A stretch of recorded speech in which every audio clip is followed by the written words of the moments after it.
Hello, friends. It's RevBTB from RevBTB Does It. And guess what we're doing today? We're doing another Dollar Tree $20 meal challenge to see what we can get and see how many meals we can make for my family for 20 bucks from the Dollar Tree. So we just came out of the Dollar Tree. I got my haul in the back seat there.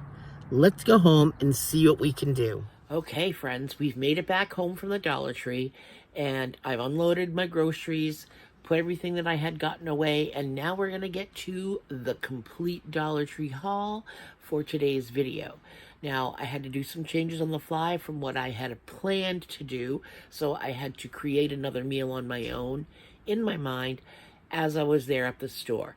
So this is what we got to compensate for today, all right? So we'll get back to you and show you what meals we have in plan after I show you the haul. Now, as you notice, we're not in the kitchen right now, and that's because I'm on my side of the house. And we actually have a shared kitchen, and somebody else is using the kitchen right now. So I am in here, and I'm going to show you the haul, but that's okay because we have a few minutes to wait before we can actually get started on making our meals. So let's get into this haul right now. All right, so we're organized, and I'll show you what we got. So we have 1, 2, 3, 4, 5, 6 packages of beef patties. Now, mind you, each pack of these has 2 patties in it, and each one of these patties is apparently 4 ounces pre-cooked. So this is an 8-ounce package of burger. Therefore, 2 packages makes a pound. Now, just for, you know, the sake of saying so, this is the cheapest ground beef you're going to find right now, I believe. You know, $2.25 or 50 cents for 2 pounds, or for a pound of ground beef. Basically, these patties are uncooked, so you can turn these beef patties into anything that would need ground beef. So, taco meat, you know, scrambled hamburger for any different type of side. And so if you were going to do, like, say, a packaged hamburger helper, and it calls for a pound of ground beef, you can get 2 packages of these patties at the Dollar Tree, and that will help make that meal for you. But anyway, so we have 2, 4, 6 packages of the beef patties, okay? We also have 1 7-ounce chub of the sausage. Now, the reason I got the sausage is because I'm going to use some of the spices because this is an already spiced meat, to help me create 1 or 2 of the meals that I've got. So that's going in there. For the next cold item I got, corn. Now this right here is a 14-ounce bag of corn for $1.25. I was going to do mixed veg, but then I decided that I remember that some of the vegetables that are in that mixed veg blend aren't as appetizing, okay? Specifically the peas. They're not good. They end up being hard. Everything else turns to mush, but those are still like little BBs. You could, you know, give them to your kid to shoot, you know, target practice with, I think, sometimes, even after they're cooked. But that's neither here nor there. So I got corn to stretch across a couple of these meals. I also got the pepper and onion stir-fry blend here. So this right here is also, I think this is 12 ounces, okay? So this is 12 ounces. This is cheaper than you're going to actually be able to get a green pepper and an onion or a bag of onions at your regular grocery store for $1.25. Half the work is already done for you. All you got to do is thaw it out. I'm going to use this across a couple of different of the meals.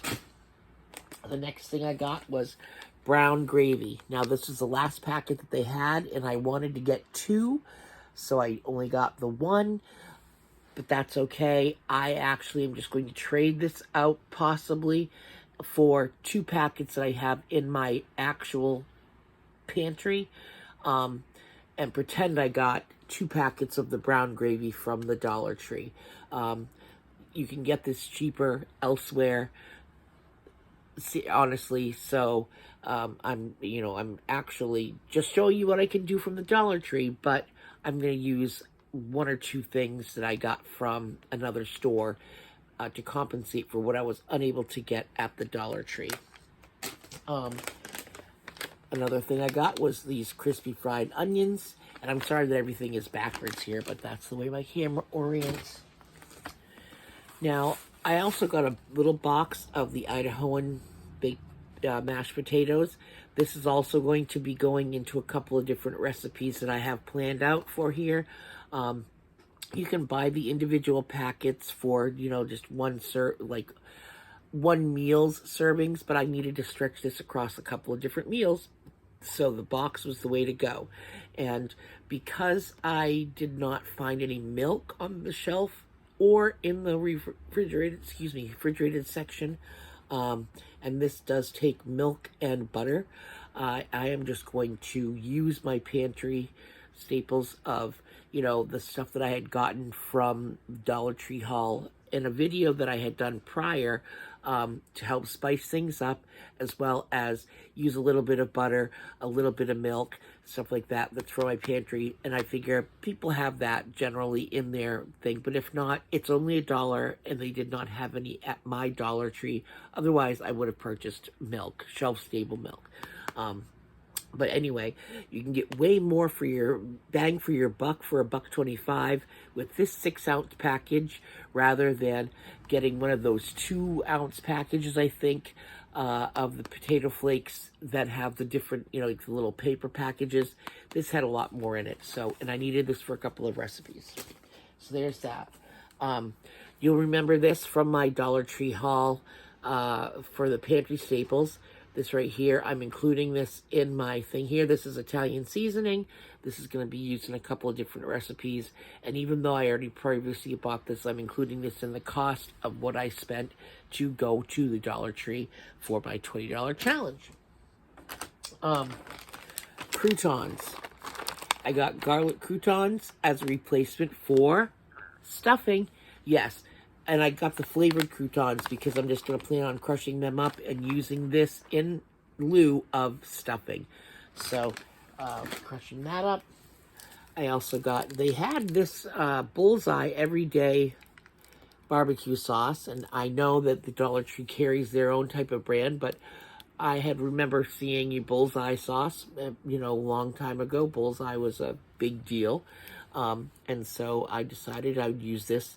This is, again, something I'm going to be using in 2 different recipes that I had planned. And the last thing I have is this pepper jack cheese. So this right here is also going to be used in 1 or 2 recipes, depending on how I want to play my game. And so these are the things that I got from the Dollar Tree.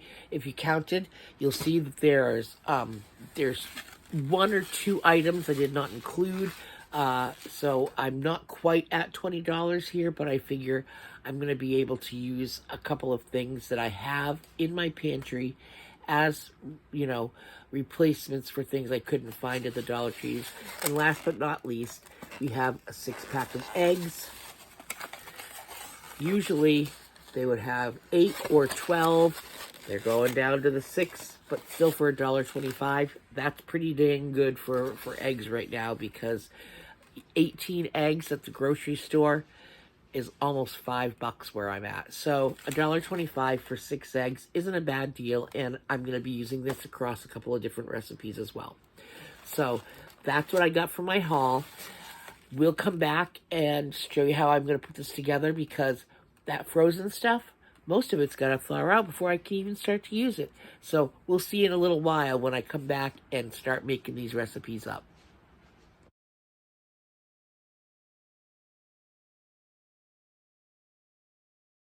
Okay, we have arrived in the kitchen and we are about to put things together. So here we are. I'm just going to show you an overall look to what we've got.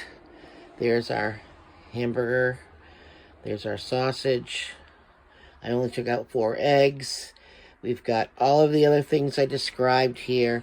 And so now we're going to get to some meal prepping, the pre-assembly kind of stuff. So here we go with that. All right, so I've done a little bit of pre-prep work here before we're starting to get to down to business here at the stove and in the kitchen. So I've taken all of the meats that I need and put them in the places that I need them for now.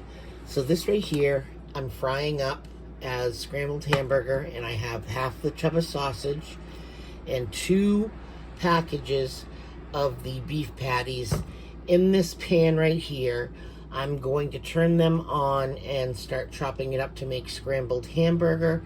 And in this bowl over here, I have the other chub of sausage, the other half a chub, and then the other 4 packages of meat. And this is going to be divided up between 2 recipes.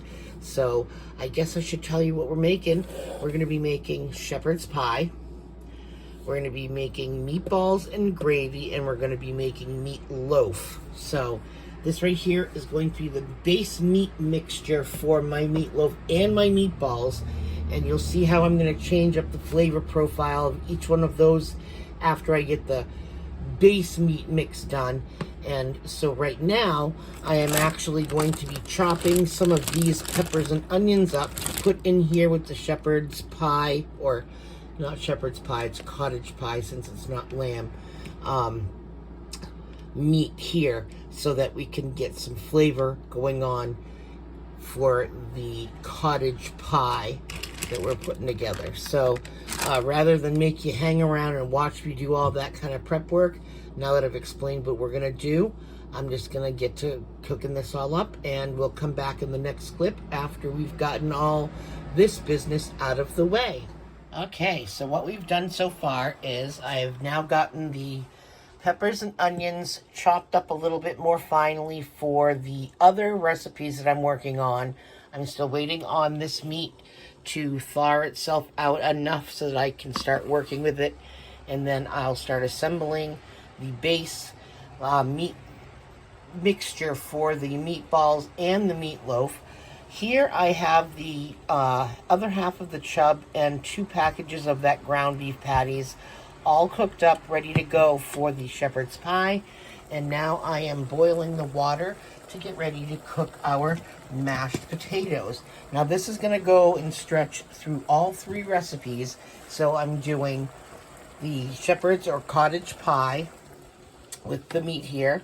I'm also doing the meatballs and gravy, so we're going to need mashed potatoes to serve underneath that right there, and then it's going to be the side for our meatloaf. So now that we're getting going on all that, I'm going to come back after we are done putting all this stuff together, and we'll start assembling the meatloaf mixture. Okay, I spared you pretty much a lot of the gory details. And by that I just mean a lot of the noise stuff. Basically, I had to smash all those croutons, and you got my hands dirty. They're clean now, but and I smashed up all of the beef and the chub of sausage. I added the chopped peppers and onions in here, and then I used my colander to sift through and get the bigger chunks out of the croutons, and use just the smaller ones that were more breadcrumby to make the binder. And I added the 4 eggs. Now this is the meat mixture base for both meatballs and for my meatloaf. Right now I'm going to separate out what I think I'm going to use in this bowl for the meatballs, and I'm going to season them a little bit differently than I'm going to season the meatloaf. So after I get done separating it out, we're going to start working on the meatballs, because I got to get those frying in the pan, and then we'll move to the next step of creating our muffin tin meatloaf. Okay, so in this bowl is the meatball mixture that I am making. This does not have as much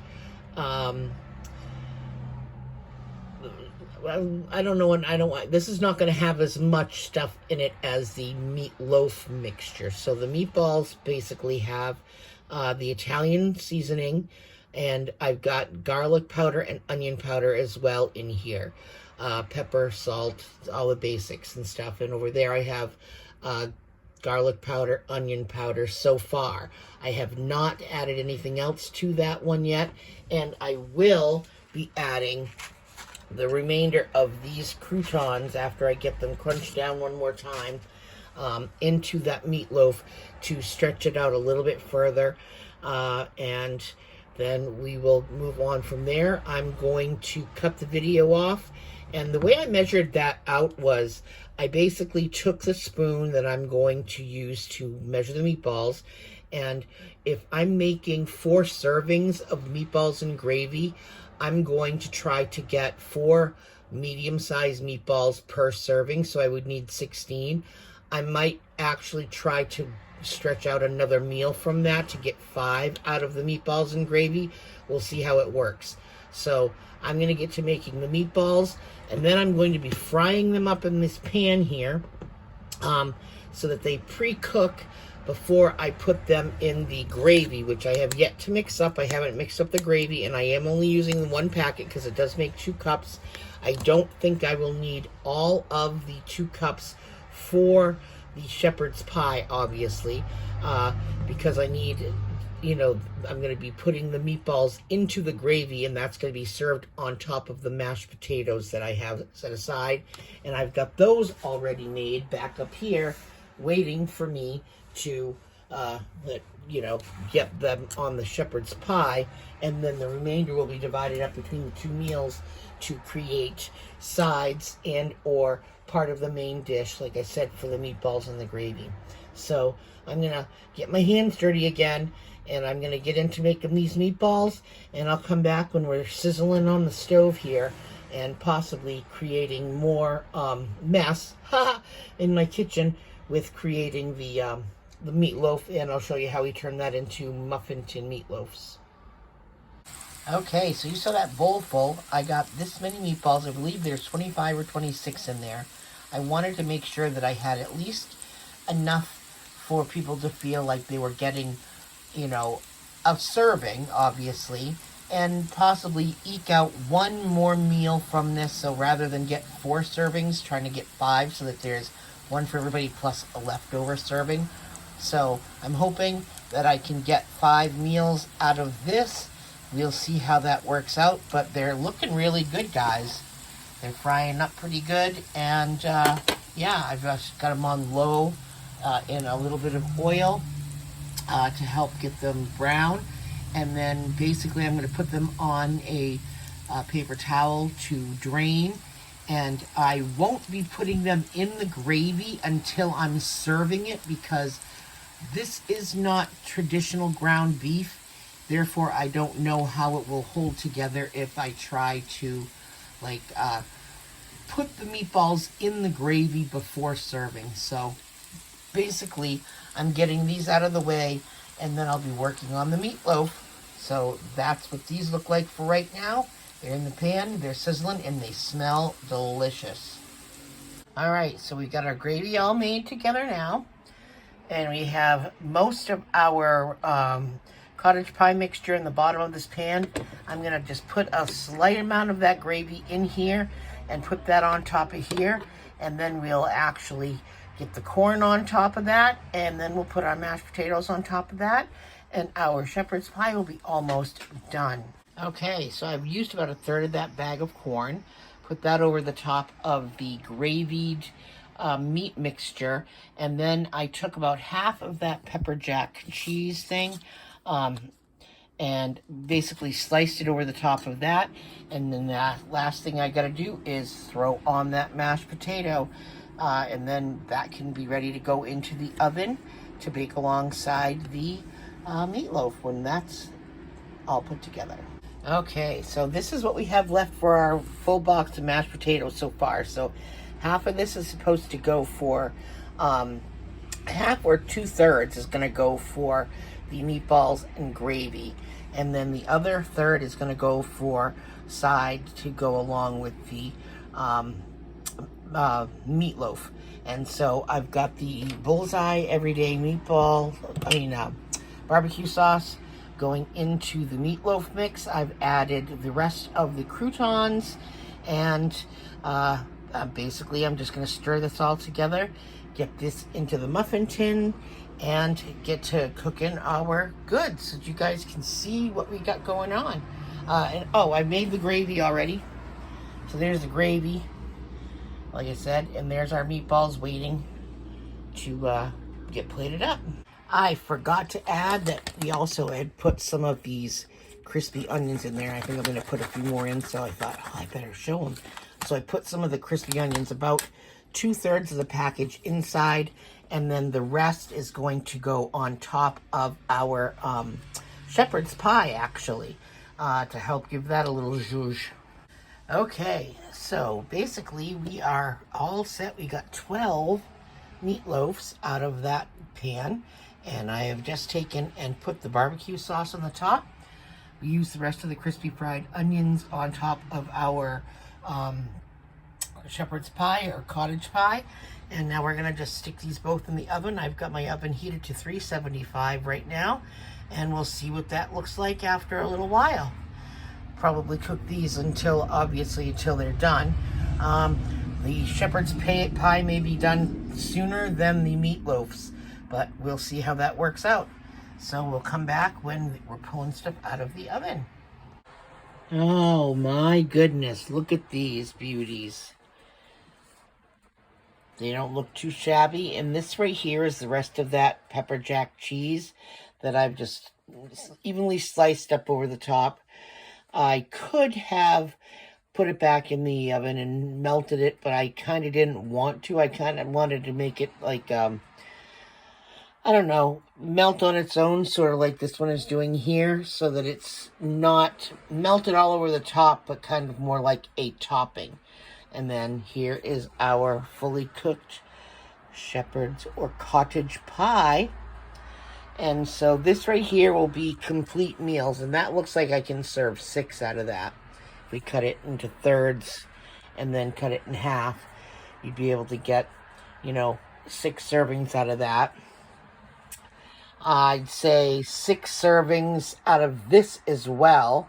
And of course, we would put mashed potatoes and corn on the side for this right here. And then possibly using some of the gravy, depending on if people wanted it. But I myself probably wouldn't want gravy on top of the barbecue sauce. So I would probably opt for more barbecue sauce rather than that. And then obviously we have our meatballs, and we'll come back after everything is all plated up.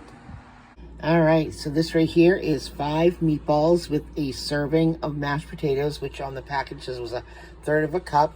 So I also, 1/4 of a cup of corn. I'm not going to put it together because, of course, at this time, nobody is ready to eat. So basically, this is 5 meatballs with a little bit of gravy over the top on top of mashed potatoes, and then corn to go on the side for that. So that right there would be 1 meal. And because I was able to get 25 meatballs, and I'm using 5, I can get 5 servings out of what I made for meatballs. Now, to be able to maximize the potatoes, obviously I used partial on top of my shepherd's pie. So, you can go with what you will on the mashed potatoes. They may not stretch through every single meal. I would use them with the meatballs and gravy first, because that's intended to go with that. And then obviously we have the shepherd's pie over there, and we have our meatloafs, and of course we would have a side of corn to go with the meatloaf, as well as some of that mashed potato. And of course here we have our awesome storage containers. Look, meatballs in this one, the gravy is in this one.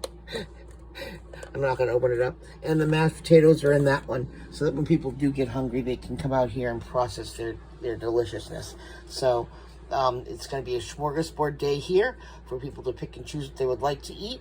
And for the sakes of, S&Gs, we're going to say that I got 5 meals of the meatballs and gravy, so that's 5. Then if each person gets 2 meatloafs, this right here would be 1, 2, 3, 4, 5, 6. 6 meals of meatloaf, as well as 6 meals from the shepherd's pie. So that's 6, 12, and 5 is what? 17. So that's not bad out of a $20 haul. And like I said, you probably have other things in your pantry that you could fill in with other vegetables, maybe some starch of a bread. A 60-cent can of biscuits from the grocery store would fill in great with the meatballs and gravy here, as well as go for a nice side for this. Any leftovers from this you could turn into meatloaf sandwiches or something for the next day, especially if you decided to get the biscuits. You could turn them into little sliders. But anyway, that's what we've got for you. And guess what? That's how RevBTB does it.